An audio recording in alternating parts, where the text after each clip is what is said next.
Assunto na política nacional você confere agora. Manhã Cidade. Painel com o professor Marco Aurélio. Volta a falar sobre o escândalo do INSS, porque o governo federal muda a estratégia política com relação a esse episódio. E o ministro Volney Queiroz e o senador Sérgio Moro discutem em comissão do Senado Federal. A gente já falou um pouco sobre isso durante a coluna política de A a Z, e esse é um dos destaques da coluna Painel com o professor Marco Aurélio Freire. Bom dia a todos da Rádio Cidade. O governo federal muda a estratégia política sobre o escândalo do INSS. E eu explico. Nessa coluna Painel temos duas notícias que permitem a gente perceber esse movimento. A primeira delas é em relação à CPI, ou CPMI, ou seja, uma comissão parlamentar mista de inquérito. Por quê? Porque já há assinaturas garantidas para a abertura da CPI. Por exemplo, eles precisavam de 1/3 do Senado, 27 senadores, e já conseguiram 39. E 1/3 da Câmara, que são 171 deputados, já conseguiram aí mais de 220, 230 deputados.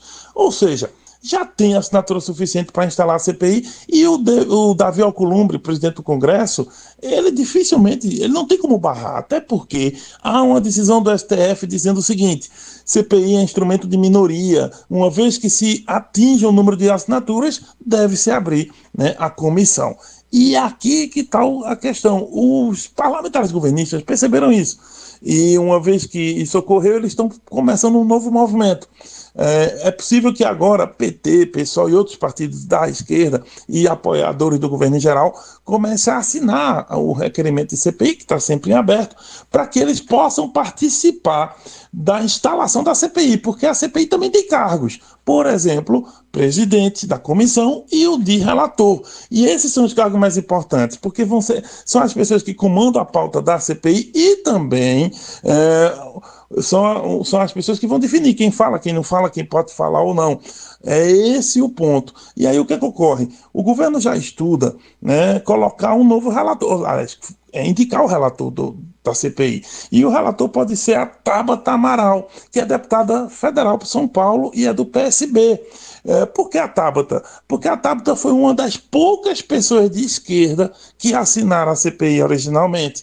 Então, ela teria mais legitimidade, assim se espera, na avaliação do governo. E aí, olha só, e se ela virar relatora, a relatora tem um papel importantíssimo, como eu falei, porque, no final das contas, a CPI gera um relatório. O relatório pode indicar medidas legislativas, pode indicar novas situações para sanear o problema e também indicar quem pode ser indiciado, aliás, enviar todo o material para a Polícia Federal e para o Ministério Público, mas com todas as provas para que esses órgãos possam abrir os inquéritos policiais adequados. Ou seja, é importante, além disso, presidente e relator sempre estarão na mídia enquanto durar aquela CPI. Então, é por aí que o governo está indo. É uma mudança política para disputar a narrativa, até porque a oposição fez críticas sérias em relação ao governo, dizendo: olha, se o governo diz que o problema não começou com ele, por que tem tanto medo de fazer seus parlamentares assinarem o pedido de CPI? E essa narrativa aí é importante. Além disso, já se constatou que no Google, nos últimos dias, a população está associando o escândalo do INSS à figura do presidente Lula,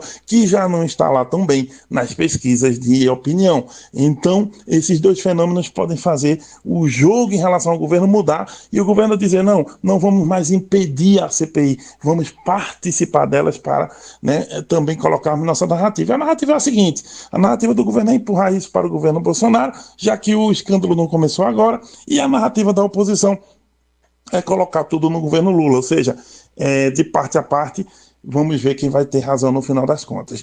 Agora, a segunda notícia que a gente traz, também nesse mesmo caminho, foi do embate, justamente numa comissão do Senado, Comissão de Transparência, Fiscalização e Governança, no qual o Volney Queiroz, ministro da Previdência, foi lá convocado pelos senadores para discutir, para explicar a situação do escândalo. E no meio da sabatina teve embate.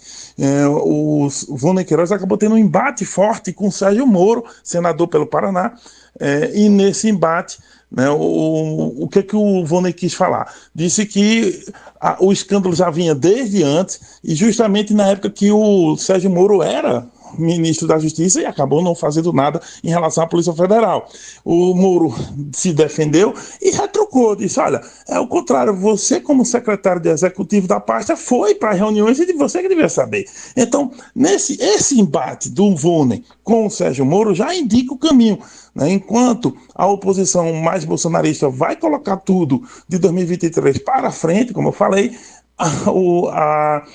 o governo, né, e seus ministros, como o Volney, enfim, e seus parlamentares vão colocar tudo para 2019, enfim, desde que não seja em 2023 no governo Lula.